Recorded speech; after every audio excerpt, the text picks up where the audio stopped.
Hello guys, welcome to वीआस once again. आज हम फिर से आपके साथ आ चुके हैं एक और नए लेक्चर के साथ। और आज हम जिसके बारे में बात करेंगे वो है कॉम्बिनेशन ऑफ रेजिस्टेंसेज, जो हमने लास्ट वीडियो में छोड़ा था। लास्ट वीडियो में हमने बात करी थी combination of resistances in series के बारे में, और आज हम जिसके बारे में बात करने वाले हैं वो है combination of resistances in parallel. ठीक है, तो पहले एक क्विक रिविजन सा कर लेते हैं कि जो हमने सबसे शुरू में पढ़ा था कॉम्बिनेशन ऑफ रेजिस्टेंसेस, तो सबसे पहला पार्ट जो हमने इसमें पढ़ा था वो था इन सीरीज। और सीरीज में हमने आपको क्लियर कट पूरा एक डेरिवेशन के साथ एक फॉर्मूला दिया था कि सीरीज में कनेक्ट करने का मतलब होता है जब एक रेजिस्टेंस का एंड दूसरे के स्टार्टिंग पॉइंट से कनेक्टेड हो, तो उसको हम कहते हैं कि वो रेजिस्टर्स जो हैं वो सीरीज में कनेक्टेड हैं। ठीक है, और इसके लिए हमारे पास टोटल रेजिस्टेंस, अगर हमें सर्किट की टोटल रेजिस्टेंस निकालनी थी तो हमने पूरा फॉर्मूला डिराइव किया था, और वो पूरा फॉर्मूला जो निकल के आया था, अगर फॉर एग्जांपल हम 2 के लिए कर रहे थे तो वो आया था R1 प्लस R2, 3 के लिए करते हैं तो plus R3 and so on. अगर n नंबर ऑफ रेजिस्टर्स वहाँ पे प्रेजेंट है तो हम क्या करते थे, Rn तक उसको एक्सटेंड कर देते थे। लेकिन आज हम इसके बारे में नहीं पढ़ेंगे, आज हम पढ़ेंगे रेजिस्टेंसेज इन पैरेलल के बारे में। अगर हमें कंबाइन करनी हो रेजिस्टेंसेज पैरेलल में, तो पैरेलल में कंबाइन करने का मतलब क्या होता है। ठीक है, उसी के बारे में हम डेरिवेशन भी करेंगे कि इस तरह से उसका डेरिवेशन होगा, एंड देन फर्दर ऑन हम उसके न्यूमेरिकल्स पे बढ़ेंगे।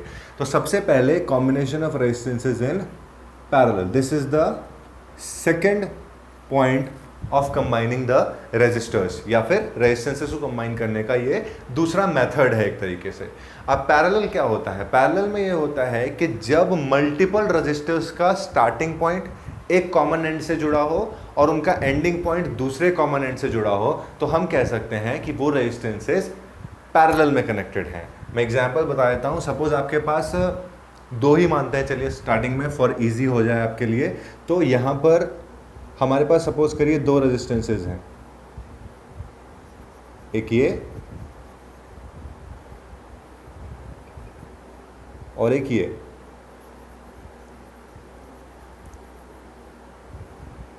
तो if we have 2 resistance R1 and R2, irrespective of the value, उनकी वैल्यू क्या है वो अभी हमारे लिए इंपॉर्टेंट नहीं है, वो बाद में बात है। R1 और R2 आपके पास 2 रेजिस्टेंसेस प्रेजेंट हैं, तो अगर R1 का स्टार्टिंग पॉइंट देखें तो वो भी यहीं पर है, और R2 का स्टार्टिंग पॉइंट देखें तो वो भी यहीं पर है, और अगर R1 का एंडिंग देखें तो वो यहाँ पर है एंड R2 का यहाँ पे है। अगर मैं इनको नेम दे दूँ A और B point, so A is the point जो स्टार्टिंग पॉइंट है R1 और R2 दोनों का, and B is the point जो R1 और R2 दोनों का एंडिंग पॉइंट है। तो बेसिकली हम ये कह सकते हैं कि कितने भी रजिस्टर्स हों, n नंबर ऑफ रजिस्टर्स हों, अगर वहाँ पर उनका स्टार्टिंग पॉइंट का एक कॉमन पॉइंट है और एंडिंग जहां वो खत्म हो रहे हैं उनका भी एक कॉमन पॉइंट है, तो हम कह सकते हैं कि वो जो गिवन रजिस्टर है वो किस में कनेक्टेड है, पैरेलल में कनेक्टेड है। ठीक है, तो इसको अगर हम सर्किट को पूरा बनाना चाहें तो यहां से हम इसको कंप्लीट कर सकते हैं कुछ इस तरीके से। अगेन मैंने आपको बताया था बड़े वाला टर्मिनल पॉजिटिव, छोटे वाला टर्मिनल नेगेटिव टर्मिनल होता है। इस तरीके से इसको कनेक्ट कर सकते हैं, and then we can say कि यहाँ पर आपका एक सर्किट पूरा हो गया। और एक कैसा सर्किट है? पैरेलल वाला सर्किट है, जिसमें करंट जो है वो डिस्ट्रीब्यूट हो जाता है। अब यहाँ से अगर करंट जाता है, यहाँ पे सपोज करो आपने V वोल्ट्स का बैटरी लगा रखा है, अब यहाँ पे अगर सपोज करिए करंट जाता है, ठीक है, तो यहाँ पे आप सीरीज में, अगर मैं आपको फिर से एक बार लेके चलूँ तो सीरीज में मैंने आपको एक चीज़ बताई थी कि वहाँ वोल्टेज अलग होता है, ठीक है, लेकिन करंट जो होता है वहाँ पर सेम होता है, सिमिलर करंट मिलता है किसी भी रजिस्टर को। लेकिन यहाँ पर ऐसा नहीं है, यहाँ पर करंट को 2 रास्तों में बंटना पड़ता है। यहाँ पर करंट जो है वो 2 रास्तों में डिवाइड हो जाता है। अब वो जो 2 रास्ते हैं वो किस तरीके से हैं? सपोज करिए करंट इधर से आ रहा है और करंट इधर से मूव करते हुए ए पॉइंट तक पहुंचा। नाउ करंट के पास 2 रास्ते हैं जाने के, तो वो क्या करेगा? वो अपने आप को 2 पार्ट्स में डिवाइड कर देगा। यहां से अगर करंट आई जा रहा है, यहां पर भी आई है, लेकिन ए पॉइंट पर आते ही आई अपने आप को 2 पार्ट्स में डिवाइड कर देगा, I1 and I2, which means कि करंट पैरेलल में सेम नहीं रहता है। तो यहां पर नोट करने वाली बात जो आपके लिए है वो ये है कि current is not same. I की वैल्यू जो होती है वो सेम नहीं होती है किसमें? पैरेलल कॉम्बिनेशन में। और जिसकी वैल्यू सेम होती है वो होता है आपका वोल्टेज, यानी कि वोल्टेज की वैल्यू आपकी सेम रहती है, चाहे फिर वो R1 के लिए हो चाहे फिर वो R2 के लिए हो, इनकी वैल्यूज जो रहती हैं वो सेम रहती हैं। ठीक है, ये तो हुआ इसका बेसिक कॉम्बिनेशन का एक छोटा सा डेफिनेशन कि किस तरीके से पैरेलल कनेक्शन होता है और इसमें क्या चीज़ सेम होती है पूरे सर्किट में और इसमें क्या डिफरेंस होता है, ये इतना है। अब मैंने आपको याद होगा सीरीज में मैंने आपको एक चीज़ बताई थी कि अब कैसे भी आप किसी भी फॉर्मूले से, मतलब कोई भी फॉर्मूला अगर आना है उसका, तो उससे अगर आप सीरीज में कैलकुलेट करते हो टोटल रेजिस्टेंस, तो सर्किट में प्रेजेंट जो सबसे बड़ी रेजिस्टेंस होती है, टोटल रेजिस्टेंस की वैल्यू उससे भी ज़्यादा आती है सीरीज में, राइट। पैरेलल में उसका बिल्कुल उल्टा होता है। पैरेलल में क्या होता है कि सर्किट में प्रेजेंट जितनी भी रेजिस्टेंसेज हैं, उन रेजिस्टेंस में प्रेजेंट जो सबसे छोटी रेजिस्टेंस होगी, उस छोटी रेजिस्टेंस से भी कम वैल्यू आएगी सर्किट की टोटल रेजिस्टेंस की। मैं बता देता हूं, जैसे आपके पास R1 की वैल्यू अगर 2 ओम है और R2 की वैल्यू है सपोज 4 ओम, देन आपको पता है दो रेजिस्टेंसेज है और मैंने आपको बोल दिया calculate the total resistance of the circuit. और अगर मैंने आपको टोटल रेजिस्टेंस निकालने के लिए कहा है, आपको पता है ये पैरेलल में है, तो इसका फॉर्मूला कुछ इस तरीके से होता है जो हम अभी आगे डिराइव करेंगे आज। तो इसका फॉर्मूला कुछ इस तरीके से होता है कि जो टोटल रेजिस्टेंस R आएगी उसकी वैल्यू सर्किट में प्रेजेंट सबसे छोटी वाली रेजिस्टेंस से भी कम होने वाली है, यानी कि उसकी टोटल रेजिस्टेंस की वैल्यू 2 ओम से भी कम होगी, यानी कि 2 ओम जो है वो बड़ा होगा किससे, जो रिजल्ट आएगा यहां पे वो 2 ओम से क्या होगा, छोटा होगा।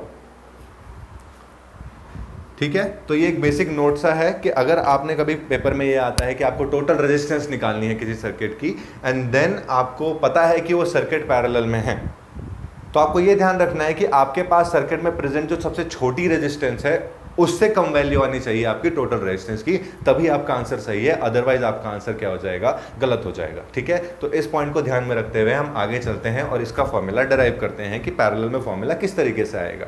ठीक है, अब यहाँ से बिल्कुल वही स्टेप फॉलो करेंगे जो हमने सीरीज में किए थे, बस थोड़ा सा माइनर चेंज ले आएंगे। क्या चेंज लाएंगे, ये चेंज है वो कि current is not same end voltage is same. वहां पर क्या था सीरीज में, current is same but voltage is not same, right. तो यहां पर हमारे पास क्या है, करंट इज नॉट सेम। तो टोटल करंट की अगर हम बात करें यहां पर, तो टोटल करंट अगर दो की बात करते हैं, अगर हमें दो का फॉर्मूला निकालना है, पैरेलल में कनेक्ट दो रेजिस्टर्स हैं, उनके लिए टोटल रेजिस्टेंस का फॉर्मूला क्या होगा, अगर हमें वो फॉर्मूला निकालना है तो उसको कैलकुलेट करने के लिए हम क्या करेंगे, देखिए आपको पता है करंट जो है वो डिवाइड हो रहा है दो पार्ट्स में, तो टोटल करंट क्या है, I, जिसकी वैल्यू क्या होगी, I1 प्लस I2। ध्यान रहे लास्ट वाले सीरीज में हमने V equal to V1 plus V2 किया था, क्योंकि वहां पर वोल्टेज जो था वो सिमिलर था। ठीक है, तो अब हम यहाँ पे क्या करेंगे, I equal to I1 plus I2 कर देंगे। अब यहाँ पे हमें पता है according to Ohm's law, Ohm's law क्या कहता है, that V equal to IR, V equal to IR। अब हमें इक्वेशन ये जो है इसको इस फॉर्म में लाना है, तो हम I की वैल्यू यहाँ से निकाल देते हैं, क्या होगी, V अपॉन R, राइट। ये आ गई I equal to V upon R। Similarly I1 के लिए वैल्यू क्या हो जाएगी, फॉर I1 क्या हो जाएगा, I1 equal to V upon R1। अब हमने V चेंज नहीं किया, क्यों, क्योंकि वोल्टेज पैरेलल में सेम रहता है, तो V upon R1 and for I2 क्या हो जाएगा, V अपॉन R2 हो जाएगा, राइट। तो अभी हमारे पास I की वैल्यू भी है, I1 की भी है और I2 की भी है, हम इन तीनों वैल्यूज को उठा के इसमें रख देते हैं। तो इसमें अगर हम इस वैल्यू को रखेंगे तो हमारे पास क्या आएगा, V upon R equals to V upon R1 plus V upon R2। कुछ कॉमन आ रहा है, V अपॉन R कॉमन आ रहा है, यहाँ से V आ जाएगा कॉमन, यहाँ पे आ जाएगा 1 upon R1 plus 1 upon R2। इस V से V कैंसिल हो जाएगा, आपके पास आएगा 1 upon R equals to 1 upon R1 plus 1 upon R2। This is the formula for calculating the total resistance of the circuit which are connected in parallel. ठीक है, अगर यहाँ पे एक तीसरा होता तो प्लस 1 अपॉन R3, चौथा होता तो प्लस 1 अपॉन R4, और इसी तरीके से आप कैलकुलेट कर देते हैं। ठीक है, ये इसका फॉर्मूला आ जाता है। इसको हम इसमें पुट करके देखते हैं इस फॉर्मूले को, तो इस फॉर्मूले को अगर हम इसे पुट करें तो यहाँ पे हमारे पास वैल्यूज हैं टोटल रेजिस्टेंस के लिए, 1 upon R equals 1 upon R1 plus 1 upon R2। इसमें पुट करते हैं, 1 अपॉन R1 की वैल्यू है 1 अपॉन 2 प्लस 1 अपॉन 4। ठीक है, अब यहाँ पे एलसीएम 4, 2 प्लस 1, 3/4, 1 अपॉन R। तो यहाँ से R की वैल्यू क्या आ जाएगी, 4 upon 3। 4 upon 3 is somewhere around 1.3, alright. तो 1.3 ओम आएगा और ये 1.3 ओम, जैसा मैंने आपको कहा था कि total resistance of the circuit है, वो जो इस सर्किट में प्रेजेंट सबसे छोटी रेजिस्टेंस होगी उससे भी कम वैल्यू होगी। तो आप देख सकते हैं 2 है ओम सबसे छोटी वैल्यू, और जो आपका टोटल रेजिस्टेंस है वो कितना है 1.3, विच इज लेस देन 2। तो यहां पे हमारा आंसर क्या हो जाता है, सही हो जाता है। अगर ये कहीं 2 ओम से ज्यादा आता तो हमारा आंसर थोड़ा गलत होता, हमारी कैलकुलेशन मिस्टेक्स हो सकती थी जिनको हम चेक कर सकते हैं बाद में। पर ये ध्यान रखिएगा कि अगर आप पैरेलल में टोटल रेजिस्टेंस निकाल रहे हैं तो उसमें टोटल रेजिस्टेंस की वैल्यू कम आएगी जो सर्किट में प्रेजेंट सबसे छोटा रेजिस्टेंस होगा उसके। ऑलराइट, तो आई होप आपको ये पैरेलल वाला समझ आ गया होगा। अगर कोई भी डाउट है तो आप कमेंट सेक्शन में लिख सकते हैं, हम उसको पक्का क्लियर करेंगे। And please share the video. Thank you so much for watching. अब कल नेक्स्ट वीडियो में जो भी हम इसके न्यूमेरिकल्स हैं, सीरीज के अलग, पैरेलल के अलग, या फिर सीरीज और पैरेलल के कंबाइन, इन सबको एक साथ करेंगे। तब तक के लिए thank you and goodbye, have a good day, bye bye.